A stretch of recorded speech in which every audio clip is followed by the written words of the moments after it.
The Partially Examined Life relies on your support. Please consider becoming a Partially Examined Life citizen, which gets you ad-free access to all of our episodes, hours of bonus content, or support us on Patreon, where even $1 pledge yields great rewards. If you click through the Amazon banners at partiallyexaminedlife.com every time you shop, you'll be supporting the podcast at no additional cost to you. To learn more, visit partiallyexaminedlife.com/support.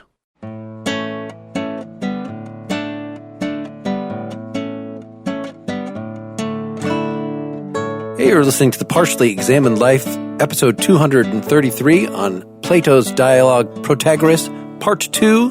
So I think we're finally done with Protagoras' long speech. That's about 7 pages of this 40-page dialogue. It's a great speech. But I think it's only fair that we gave him so much emphasis to try to represent his view and discuss that sort of independently. But, this dialogue goes on a lot more after that. Through lots of twists and turns, seems like it's mostly, at least Socrates tries to focus it mostly on, you're saying virtue is teachable. Well, you don't even know what the hell virtue is. In fact, I'm just going to ask you one thing about it. Are all the virtues one and the same thing? What are the relations between temperance and courage and piety?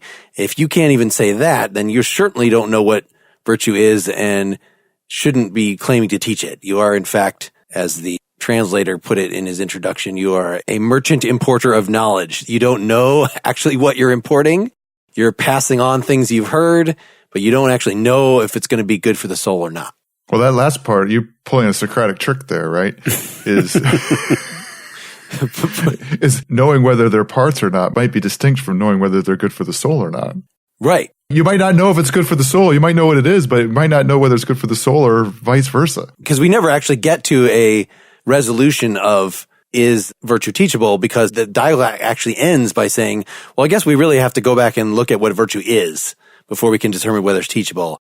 But no time for that today. Bye-bye. Well, Protagoras just basically claims exhaustion. He says, let's just do this another time. So supposedly the Meno, according to the translator, takes up right after that on that question. So you could read those in order. Because Socrates has the fortitude of a god. You just imagine he left Agathon's party last night where he had been drinking all night. He just goes straight over to Protagoras, and then the next day he's hanging out with Meno. Can I read the beginning of the Unity of Virtue section just because I love it so much? This is 328E-ish. After such and so great a display, Protagoras ceased speaking, spellbound. I, for some time, still kept looking at him, all eagerness to hear, as if he would go on. But when at last I realized he had really stopped, I somehow, with difficulty, collected myself, as it were, and glanced toward Hippocrates and said, Son of Apollodorus, how grateful I am to you for urging me to come here, for I count it important what I've heard from Protagoras. I formerly believed it is by no human care that good men become good, but now I'm persuaded. Except for a certain small difficulty, which it's clear Protagoras will easily explain, since he's already explained so many.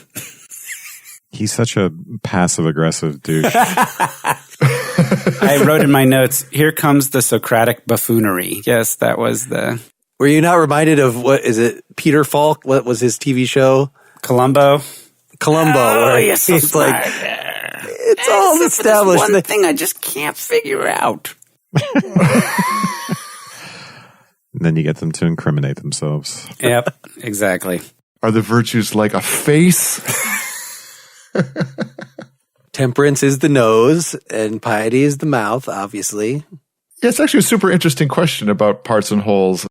I'll skip down to the part where he poses the question that's going to set off the whole next section, which is, Now then, Protagoras, I'd lack little of having everything if you just answer me this. You say that virtue can be taught, and if indeed I could be persuaded of it by any other man, I'd be persuaded by you. But please satisfy my soul about something which surprised me in what you said. For you said that Zeus sent justice and reverence to men, and again in several places in your speech that justice and temperance and holiness and all that are in some one thing, namely virtue.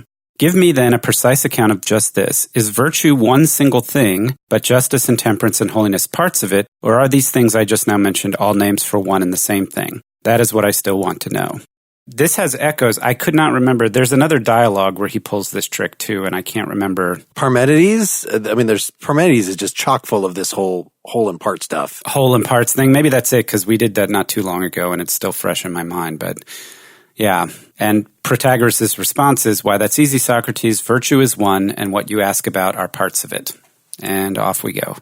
Which this is where I was referring to as a place where modern logic seems like it would be helpful here, because those surely can't be the only options. Just genus and species seems to capture, there's virtue. It's not that the species are parts of the genus virtue. In other words, do the physical mammals, the animals that make up the kingdom, mammals and amphibians and stuff, are they part in the same way that a tusk and the trunk are part of an elephant? Is the elephant part of its species and that species is part of its genus? No, clearly that's misunderstanding the way categorization works. And neither are they just all equivalent. So presenting those as the only options just seems right from the outset something bad is going on. It does seem to be intentional, though. I just think when Socrates gets into this mode, it's obvious sophistry. He's just jerking him around. It's meant to have an informative subtext. So maybe I'm just trying to save the appearances too much. But my impression for this dialogue is Protagoras comes across so well in his speech. And then Socrates comes off as a lunatic here, and it just has to be intentional. They don't spend a ton of time on the part relationship thing. When I first got to that part, I thought, we're going to go down a sophist road, right? And start talking about how things branch off from one another. But that isn't, because quickly we get to the question of whether there's a hierarchy between them and whether each virtue has its own power. And that seems to be, in many ways, a natural way to be getting to the teachability question. It has a lot in common. If it has a certain power, where is that power from, and how is that teachable? If it is teachable, that kind of thing. Sorry, I just want to clarify that what Dylan means by sophist road is the dialogue, the sophist. Here's one of the things that always makes me think it's intentional sophistry, not in the dialogue sense, but in the negative sense. He'll do the self-predication thing, right? So he says, justice is a thing, right? It's a thing. Socrates' superpower is to reify, right? First, I'm going to reify it now, and then we're going to talk about it as if it's a thing. And if it's a thing, it's also just. Can I predicate justice of the just? Wouldn't it be weird if the just were unjust? Which he's playing around. Obviously, we're not meant to think he's serious about that sort of thing. Don't you think it's serious and not serious at the same time? Yes. I think without trying to get esoteric about it, to me, it's serious and unserious sort of in a kind of plain way in the dialogue and in the dialogues in general. Plain or playing? Plain. And if it's playing in a serious way in the sense of playing around with something to figure it out. So I would agree with both. But the way in which it's plain is that you routinely, just like in this dialogue, get to the end and he says, okay, well, we need to start over again. We need to do this again because we got to the end of this way of thinking and we came up with a conclusion that was opposite with what we started with. And therefore, we got more work to do. And it's playing for exactly the same reason that you sat around trying to figure something out and you turned this and you twisted that and you took it for a ride around the block and you came back and you're like, okay, now I learned something, but I still don't really understand. I'm going to have to do it again. And you're going to do it again in a different way. And you're going to come at it with a different set of questions and tug on these set of answers in a different way and come up with another set of conclusions. And that's what I mean by it's serious and unserious. So the way I described it is taking Socrates somewhat seriously in him being open to revising things and him being tremendously earnest. But I think that it always feels like, even if he's earnest, he also is not without his point of view and trying to push people in a particular direction. And so that sort of constantly undermines the notion that he's being earnest in his actual investigation. So we should take him seriously, but not literally, whereas commentators often say you should take him literally, but not seriously. Is that what you're saying? Just say no. That's fine. The underlying problem is a real problem, right? Which is that when we delineate all these different virtues, justice, temperance, holiness, wisdom, there's significant overlap. There's a kind of a holistic question of whether we could possibly have one without having the other. Do they all end up being kinds of wisdom or sorts of knowledge?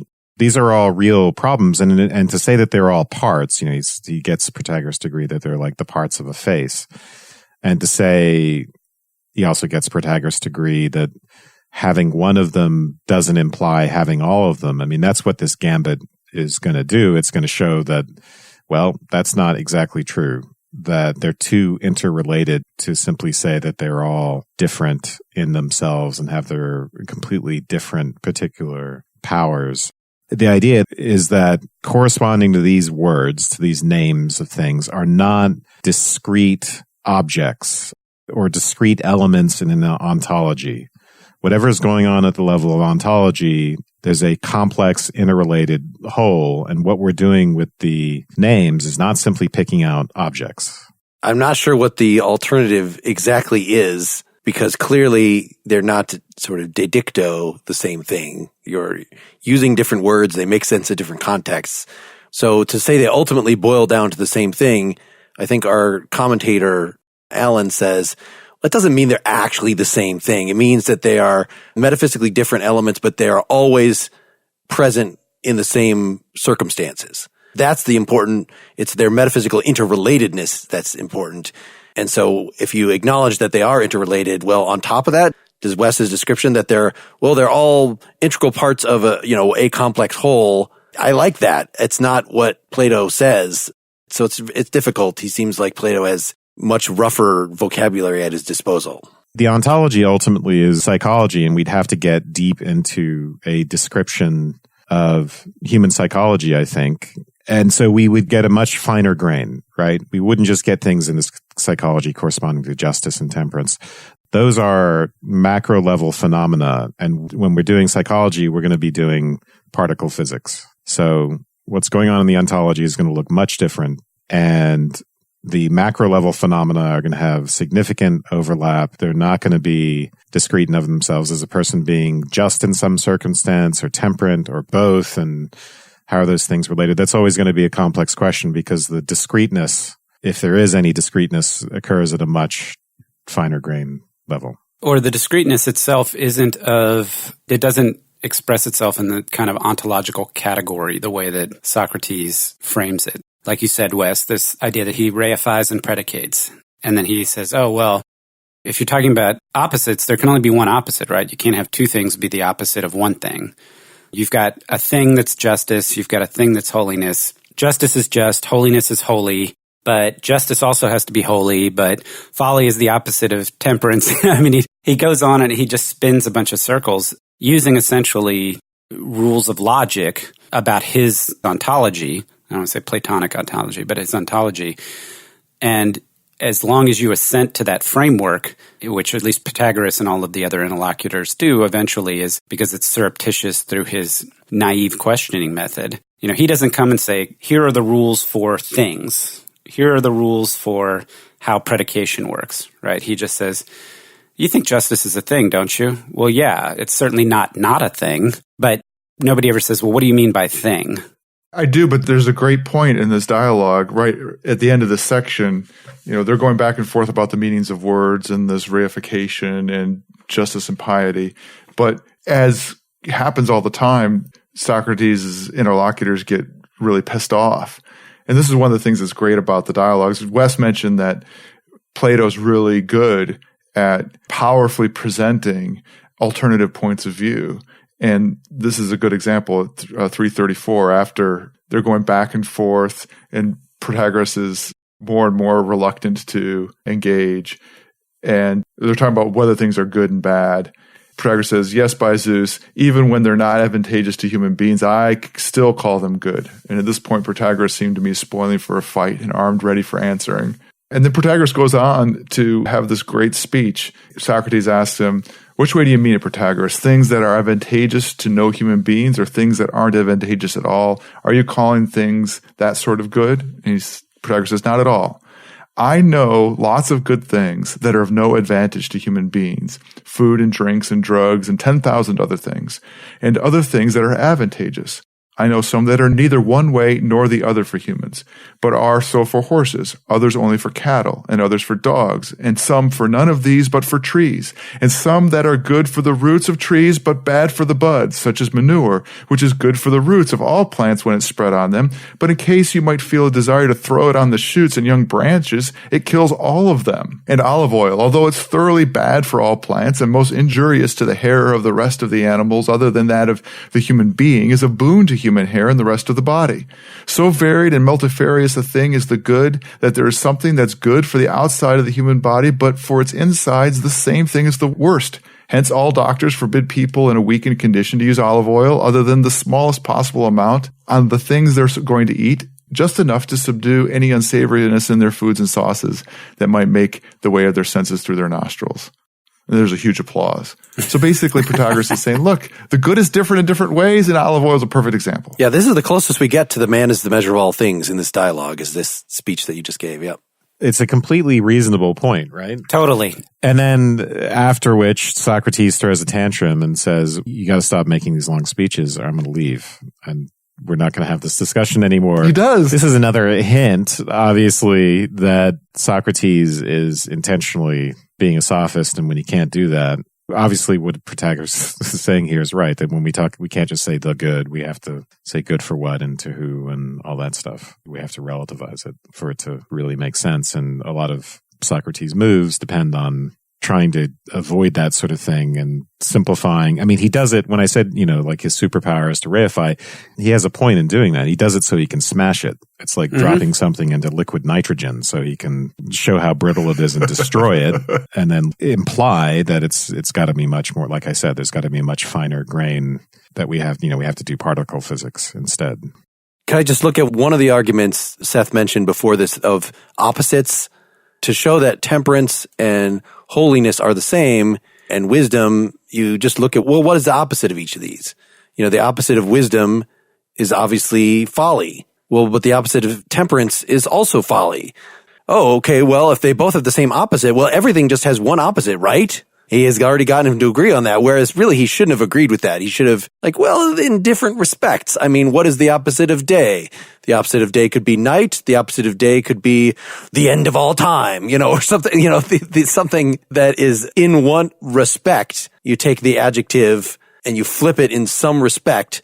And if somehow the adjective has more than one quality to it, so I'm saying day is a category within time and night is its opposite. But then day is also expressing maybe time itself. So what would the opposite of time be? What would be lack of time or something like that? It's just, you're cutting the joint at a different spot.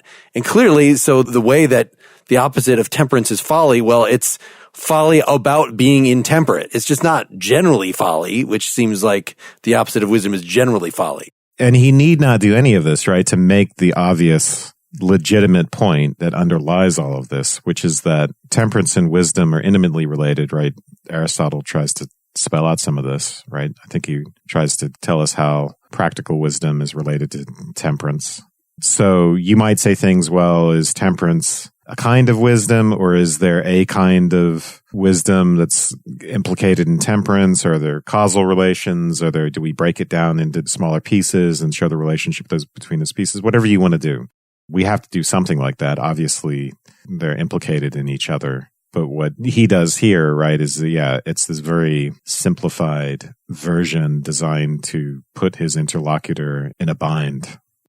Right. Which is true, and that's a Socratic move we're all familiar with. But in this particular case, it's important that he's talking about wisdom, because what Socrates is trying to do is he's trying to maneuver the conversation away from all the reasonable things that Protagoras said, and he's trying to get back to the relationship between knowledge and virtue so that he can circle back around about whether or not virtue can be taught. And ultimately, that's the rhetorical structure of what he's trying to accomplish here.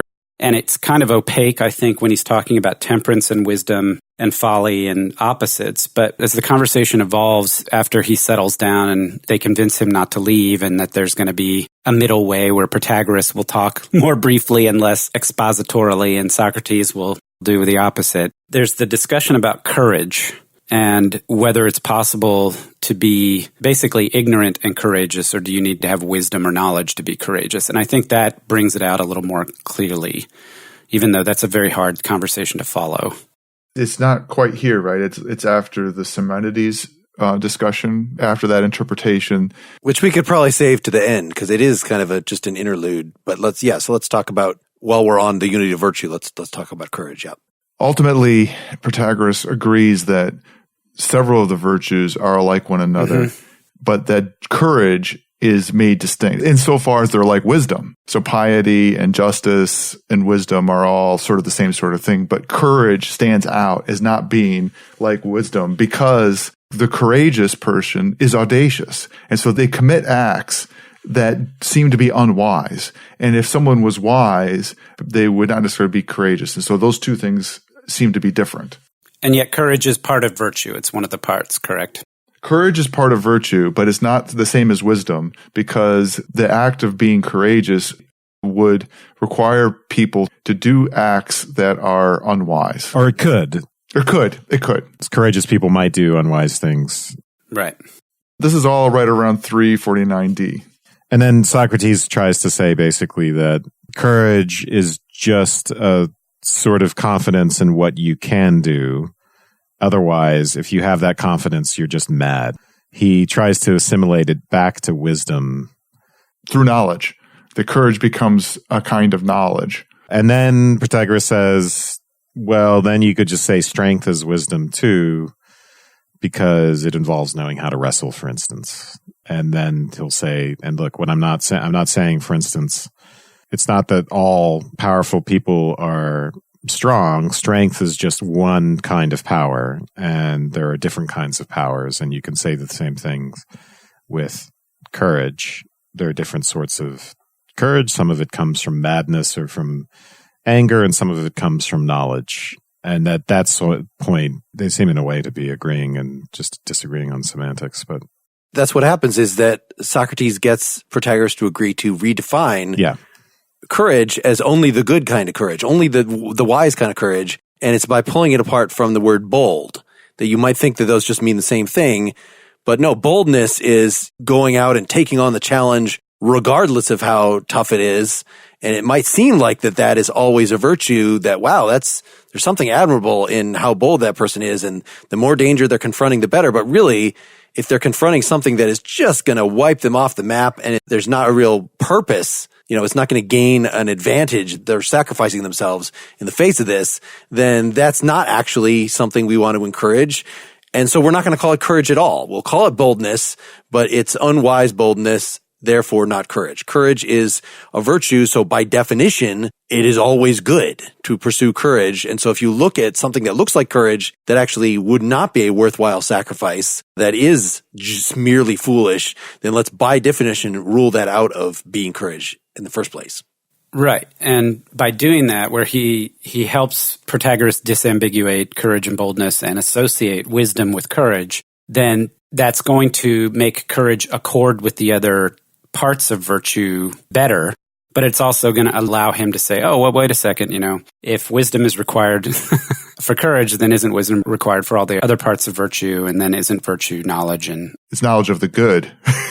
Then we get into, he's going to change tact, and virtue will become knowledge of, or the art of measurement, as he calls it, knowledge of different sorts of pleasures, and then the art of being able to weigh them against each other. So that's where we get into this, what in our text it's been sectioned out as the hedonic equation section. Not my favorite part of this dialogue. Really? It's tremendously influential. I mean, it's like Bentham right there. Well, we can have a conversation about that, but... Well, Seth, do you admit that pleasant things are good things? Is to live pleasantly good and unpleasantly bad? Perhaps for the person who is living pleasantly, yes, but it's not unmitigated good for all. There are many things that are good for a horse, Wes, that are neither good nor pleasant for a man. Well, that's kind of that's what Protagoras doesn't give exactly that response, but it says, I think it's safer to me replying, this is 351C. Some pleasant things are not good, and again, some painful things are not bad, but there are some which are, and a third kind which is neither good nor bad. So taking pleasure in evil things is ultimately what he's trying to say is not good, which is something that in other dialogues, Socrates makes that very point. Let me tell you the challenge I have here, why I'm struggle a little bit with it. So talk about the hedonic equation, and it's often, I guess this is associated with utilitarianism, but the point he's making here is not so much about weighing pleasure versus pain or weighing pleasure versus pleasure. What he's talking about is, why would somebody do something that seems pleasant in the short term or seems pleasant in the moment, but ultimately has longer term injurious effects, like sex, drinking? And he says it's because they're ignorant of what sex might seem great when you're doing it, but if it ends up in a sexually transmitted disease down the long run, it's ultimately not good. So you think it's good because you don't know any better. You're not wise. And if you were wise, you would abstain from sex, or at least sex with that person in the moment, on the chance that in the future you would get a sexually transmitted disease, which is actually bad, not good. So it's about ignorance of the outcomes of the actions, but it's not about ignorance of the experience of the action. So in other words, there's no denying the pleasure in the moment. You're not mistaken about that. You're not weighing it against the possible benefits in the future. It's just straight up ignorance about the fact that this is actually a bad thing versus a good thing. Well, it's a kind of ignorance, but right. He's responding to the many who would say, look, the way it works, it's akrasia. Intemperance is a matter of, I know what's good for me and I know what's bad for me, but I'm governed by my passions and I just can't help myself. I know that the long-term consequences are going to be negative, but in the moment, I just can't help myself and I do it anyway, and I'm just governed by my passions. And then there's this big war between knowledge or reason is the way we typically think of it. And Socrates is going to point out that, and I think he's right, that's an enormously flawed point of view. The idea that the reason on the one, or knowledge on the one hand, and then instincts or impulses on the other, and that they butt up against each other and there's a war between them. It's a view that's hard to make sense of when you start to analyze it, because it looks like that the elements in whatever tugging war of push and pull is going on, that they all actually have to be alike and they have to be components of desire or have something to do with pleasure and pain. So at bottom, right, when we start to do what I call the particle physics, it looks like we need things that are always a matter of force, always a matter of attraction and repulsion. They can't be inert, as Hume pointed out. It can't just, there always must be some sort of vector.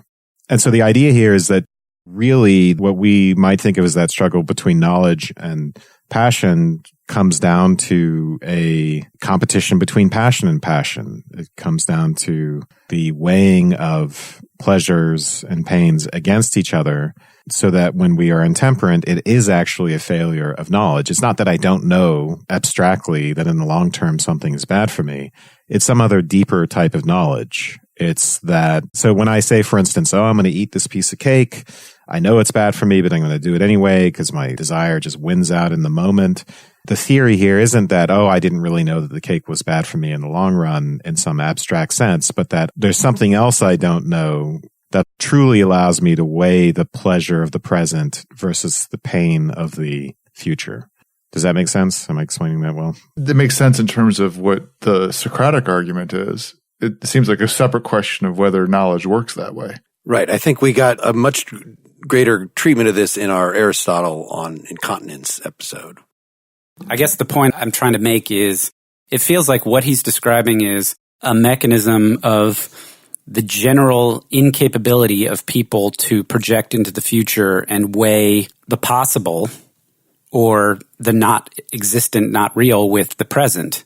And it doesn't feel to me like a utilitarian calculus. It feels to me like, how can human beings live in such a way that they understand the longer term implications of their actions and act accordingly in the present? And he's making the point that temperance really is unusual. It's the virtue of the wise who are not the many. And that leads me then back to this. If temperance is a virtue and it's not of the many, it's of the few. But, we go back to the Protagoras point about things being handed out equally to human beings. Is then the capability of temperance something that's not handed out equally? It's an innate ability and hence is not teachable. It can be cultivated but not taught. Well, habituated. So Yeah. How does someone who, say, chronically and pathologically overeats and say they overcome that? What have they gained in order to overcome that? We might vaguely say, well, they were finally habituated differently. But that's, as I said, it's a very vague explanation that doesn't tell us a lot.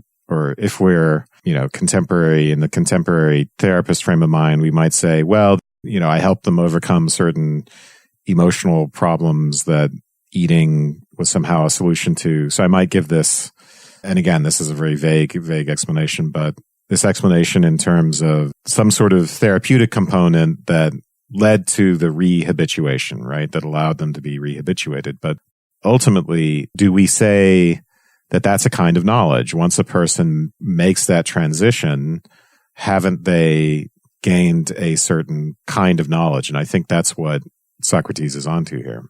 So in ancient Greek, Wes, you mentioned the difference between procedural knowledge and the alternative, explicit knowledge, declarative knowledge. What's the term? The kind of thing you could actually write down, whereas you can't write down how to ride a bike or something. That is procedural knowledge.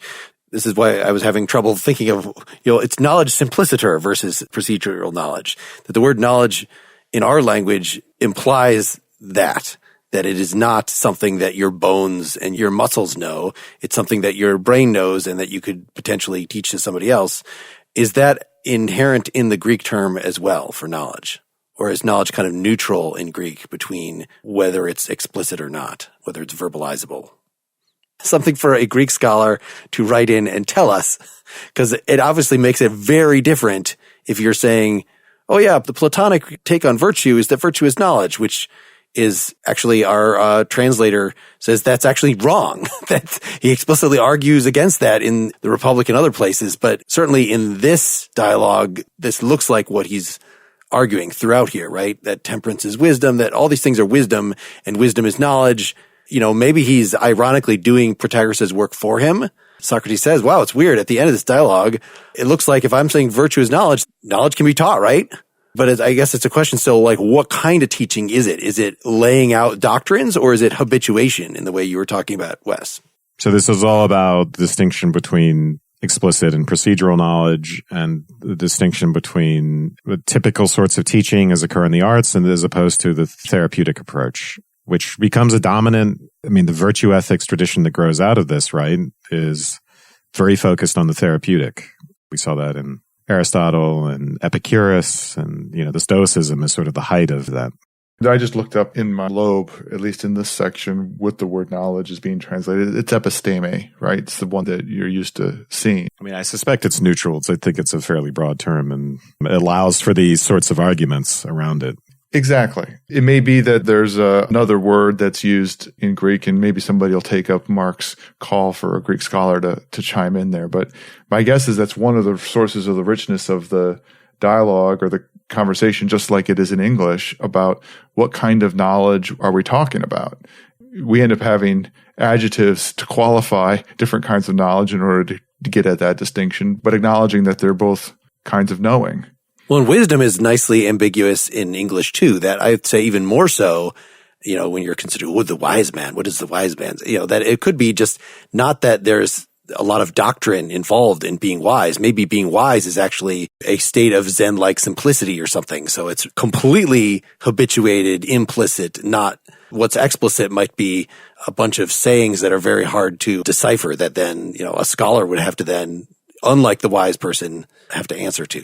I think the talk of pleasure and pain is really important because that has something to do with how we're habituated, right? We were talking about being taught to say please and thank you. And a lot of what happens in childhood is fear of disapproval and the pain of disapproval. That's how these things get habituated into us. And so even the things that we think of as our higher values and maybe even rationality itself, the capacity to reason, everything could be built up of the clay of pleasure and pain.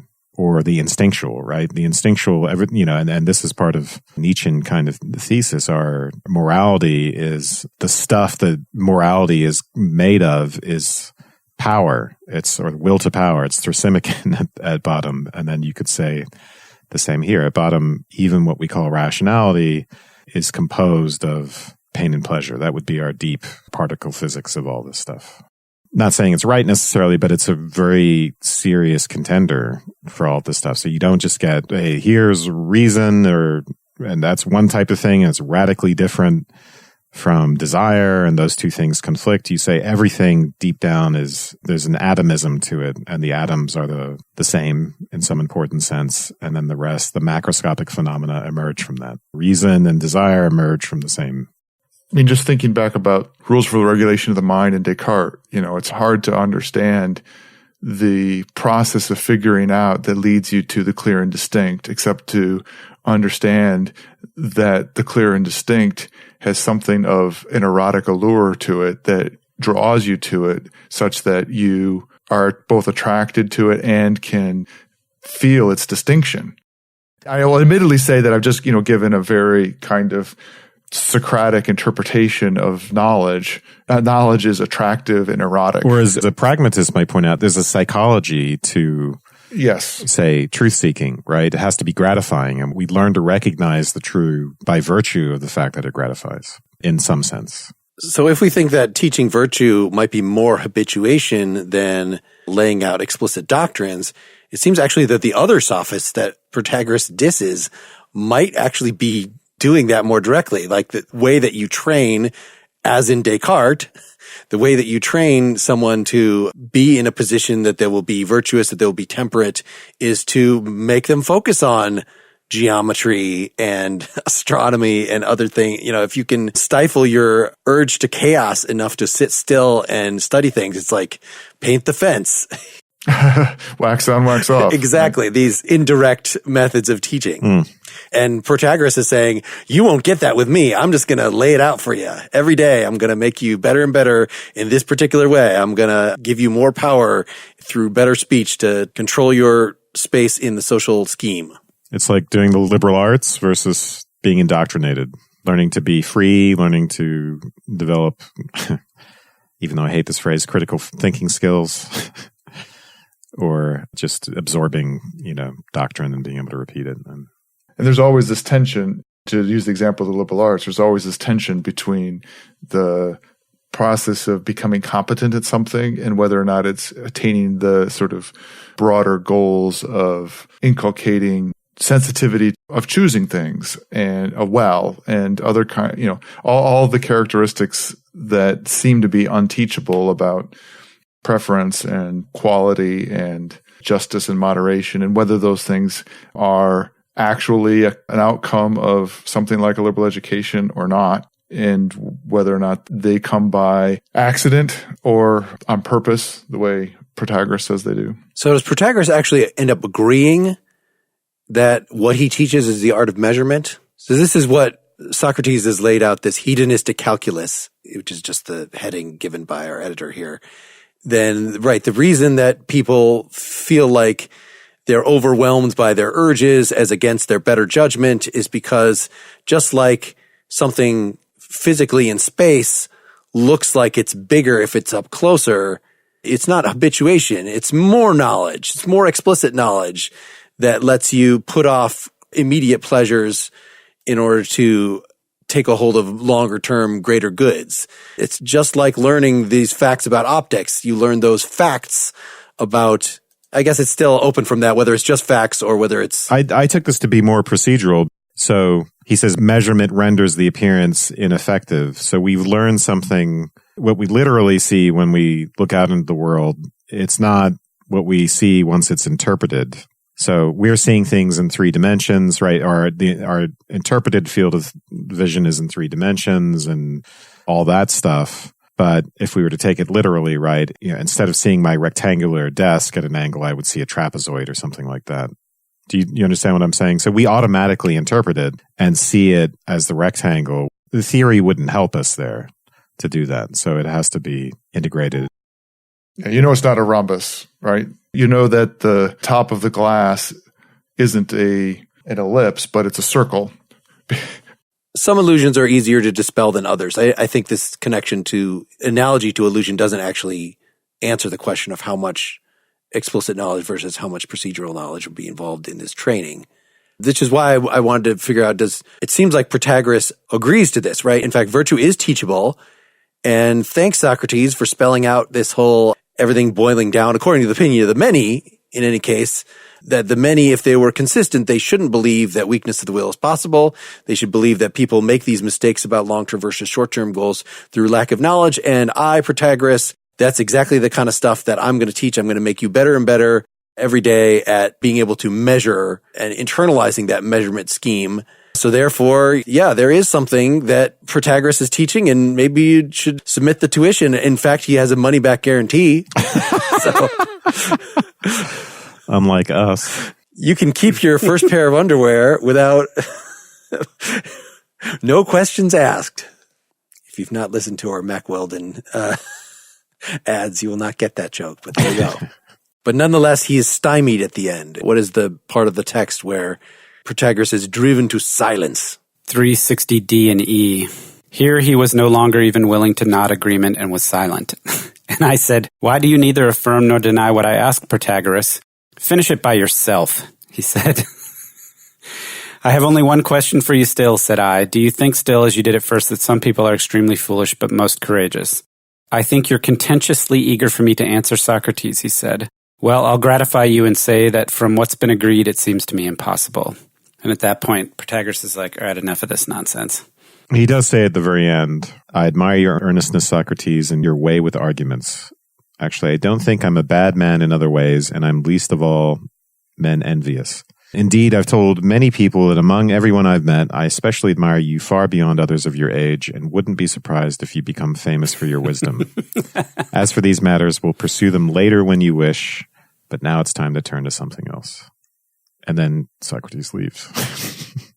They don't just hang out and do small talk and drink. The whole hedonistic thing and defining knowledge as a matter of measuring that is actually, I thought that was an evolution from the discussion about courage. It's part of the courage discussion. No, because most of the courage discussion happens before that. It's just they return to the courage at the end just to say, "Oh, Protagoras, you're burned." That thing we were talking about earlier about courage? Nope. Yeah. By this whole hedonistic calculus thing, I guess you were wrong. So it's not that he disagrees with the whole hedonistic calculus and teaching virtue as teaching measurement of that. It's just that how that applies to the specific argument he made about courage, which seems like kind of anticlimactic because, okay, fine. Acknowledge that the good kind of courage is unified with virtue and that the bad kind is mere boldness and not courage at all. Like Protagoras should be able to suck that up. Like he agrees to it at the time and not be driven to utter humiliation. But I think it's because it's explicitly linked up with this question about it being a consequence of being not intelligent, the whole link with knowledge. Protagoras is presented as not wanting to directly assent to this question of it being knowledge. Socrates recognizes this at the end. So he's asking about what virtue is. "For now I know, after this has made its appearance, that matter that you and I each have gone on speaking about at length, me saying that virtue is not teachable and you saying that it is, could be most effectively get cleared up. It seems to me that the upshot of the discussion we've just been having is as if a human being were to point his finger and laugh at us. And if he got a voice say, 'You guys are pathetic, Socrates and Protagoras. You, for one, after saying at the beginning that virtue is not teachable, now get yourself rushing off in the opposite direction, trying to demonstrate that everything, justice, moderation, and courage too, is knowledge, which would, by the way of virtue, would appear a teachable thing most of all. And for if virtue were anything other than knowledge, as Protagoras was trying to say, it would plainly not be something teachable. But now it's going to appear as knowledge through and through. As you're in such a hurry to have it be, Socrates, it'll be a wonder that it's not teachable. But Protagoras, for his part, after setting it down before as teachable, now on the contrary looks like someone who's in a hurry to have it appear as just about everything but knowledge. And that way it would be least of all teachable. Yeah, so that does make you think, again, I'm kind of referring to Alan's interpretation. Alan thinks that he's being deeply ironic in this whole latter section, that actually Plato does not believe, and Socrates definitely did not believe, that what is good ultimately boils down to pleasure and pain. That he's specifically taking the view of the many and trying to make that consistent. The many believe this hedonistic premise. I don't buy that. So yeah, so he just points to other dialogues, Alan does, to say, look, in the Crito, clearly what is good is not pleasurable. An Epicurean would not let himself be killed by the state. because, there's more pleasure in that. No, it's Socrates at that point is saying what is virtue is the good of the soul. And that has nothing directly to do with pleasure. That just seems to be a corrupted version of what you understand pleasure to be to me. I mean, but what do we think in our day-to-day experiences? I think what we think of as good is, and Socrates even points this out, if we're going to talk about the good, typically we're talking about health, right? Or that's the way we would cash things out today. And I think he gives that example in this dialogue. And that's a matter of pleasure and pain. So, for instance, you might say, well, in our day-to-day deliberations, we're trying to figure out what we're going to do, right? This is what all this stuff boils down to. And we say, well, what's really going to be good for me? And that may be the good, as in, something that would be good for everyone. What's the right thing to do? Typically, we're doing something with pleasure and pain. We're trying to figure out if it's what we desire, what we want. And so I don't think we can ignore that. I'm not sure how we cash out the good ultimately, except in those terms. Tell me how I'm wrong. But that's a very anti-Platonic point. I think maybe that Aristotle, you could argue, takes that, and that's what drives a lot of the virtue ethics tradition after him. But that the Platonists, there's an objective source, extra-human source of what is good. I don't know. This is at least, that's why Christians like Platonism, is because they can say, it's not that the human constitution runs counter to this, right? God created us. So, of course, what's going to be more healthful to us is in general going to align with what the good according to God's great plan is. But there's still a conceptual gap between the good and human health or human wishes of any sort, human pleasures.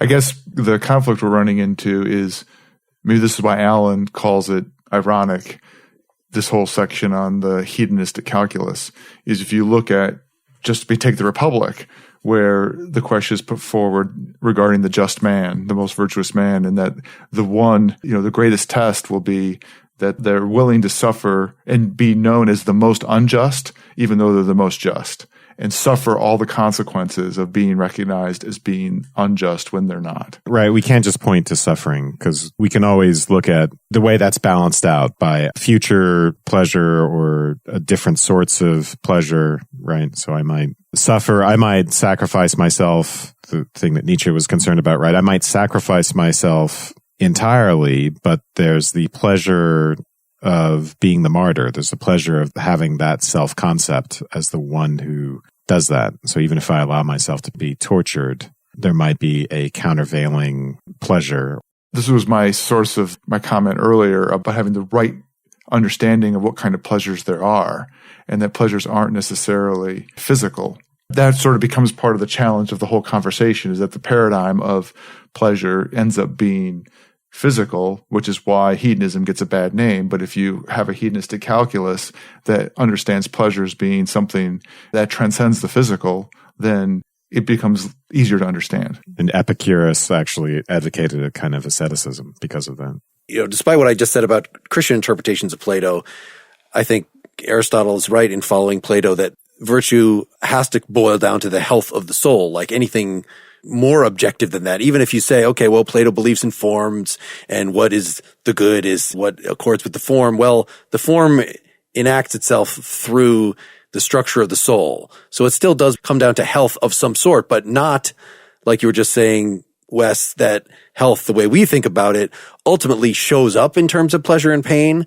No, I think Plato might say that it's very likely. But like Dylan just said, you could be the most just that you could be in the best state of your soul and still be in suffering, maybe because the alternative is worse. So if Socrates in the Crito had decided to flee from his execution, then, well, he wouldn't have been dead. So it seems like his soul would have been in better shape. Isn't the soul in any shape better than it being dead? Well, no, because if the soul is out of balance, if it's unjust, if it's contradicted itself, if it's broken in some way, then that's actually worse than death. So there's no obvious physical pleasure and pain showing up in thinking of the soul that way. Not physical, but if I say I'd rather die than be compromised in that way, I don't think you can avoid questions of pleasure and pain. I think Plato is fundamentally a virtue ethicist, and ultimately I don't think you, as a virtue ethicist, you can actually avoid describing health in terms of pleasure and pain.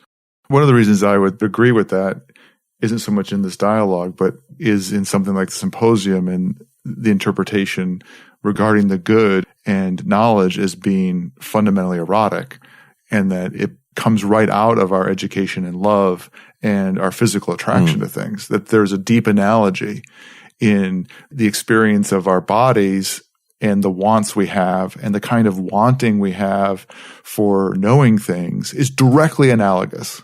You're making me feel like in all the episodes, Dylan, where you talk about curiosity and stuff, that there's an underlying perviness that I wasn't cued in on. that the scientist's pleasure in figuring things out really is very libidinal. It is. I wouldn't have called it pervy, but libidinal, sure. Yes.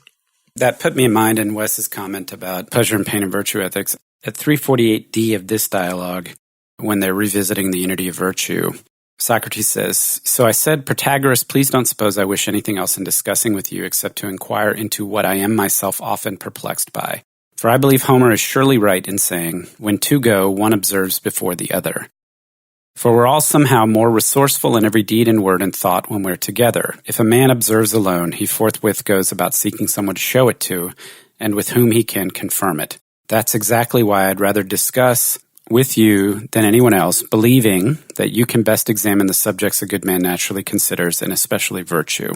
There's been a theme about philosophy as a dialectic versus the contemplative Cartesian approach of securing knowledge for yourself and your own certainty, et cetera, versus what's epitomized by the character of Socrates in the Platonic dialogues. But I think there's something really meaningful there that flows over into the notion of the social, of habituation, of virtue being taught, all of which I, in some sense, agree with. But Plato, even though he's made the strongest argument for some kind of pure reason apprehension by pure reason of forms of and so on, that in his demonstrable works, really articulating philosophy as a social activity, which I think plays much more into the concept of virtue ethics, as, for example, Aristotle puts it out. So we're not going to deal explicitly with what we've been calling the Simonides section, is that there's a break where Protagoras and Socrates, actually it's a long speech from Socrates right after he says, don't give long speeches. He gives a long speech, but it's presented maybe as a parody of the sophistic style. And he's talking about interpreting some poetry. And Protagoras says, "Oh, you like this poem? Well, look, there's a blatant contradiction in it." And so Socrates says, "Say why it's actually not a contradiction." I mean, that says interesting things about the different methods and, how philosophy is different than ultimately Socrates just says, right, this whole exercise was, what is the quote that you were throwing at us, Wes, about men just, actually using their own ideas? It's at the end of the section, page 207, I guess. "I think discussing poetry is much like attending the drinking parties of worthless and vulgar people. They're unable to associate with each other through their own voice and words due to their lack of education, so they run up the price of flute girls and spend a great deal for the alien voice of the flute and associate with each other through such voices as that. We should set aside the poets and fashion accounts with one another, putting the truth and ourselves to the test." But I think the poetry thing is actually quite brilliant. But anyway. So that's a major rip on our podcast, I think, and secondary literature in general. Don't start. Oh, what did Plato actually mean in putting this in Socrates' mouth? No, just say what you actually think. It'd just be a much more direct way of doing it, and that's probably true, but too late. This is our method. People should be encouraged to learn about Plato, so I'm fine with this. It's not like we don't say what we think along the way. Insofar as we can figure it out, yes. I've never once expressed an opinion on this podcast. I'm just strictly... I forgot about that, Seth. Thanks for reminding me. But I was interested in the actual topic that the poetry was arguing about was, it's hard to be virtuous, or in the other place in the poem, it's hard to become virtuous. And maybe considering that as a conclusion here, that I think that does come down to what we've been talking about habituation, that maybe it's really hard to become virtuous because it requires all this knowledge and habituation training. But then once you're in that, then it's not that hard to stay virtuous. That's at least one of the points of view that they consider. He rejects that, right? He rejects that for another explanation, which is that it's not hard to be virtuous because no one can really be virtuous. It's not possible. Yeah. Good. So no one can really be good, so it doesn't make sense to say it's hard to say to be good. You become good, but you're always in a state of becoming, and you fall out of it as quickly as you become it. So doesn't that sound like the very classical view of virtue, that it's a razor's edge, that it's not just that, okay, you're generally well socialized, then there are multiple good things you could do with your life and just keep trying and you're basically fine. We can call you a virtuous, honorable person. But I think that Plato underlyingly has a much more exacting standard that is more, no, the only truly virtuous thing is the form of the good is the gods. We're always going to be, our most virtuous attempts are going to fall short of those. So, it's this kind of more original sin friendly view of virtue by saying it's unobtainable in its full form. Just depends upon which voice you think Plato is having. Is the one that's saying it's all about being, or is saying it's all about becoming? Maybe he just wants to make us think. Maybe. I myself am not sure exactly what he thinks, but this distinction between being and becoming runs right through the spinal cord of Western philosophy.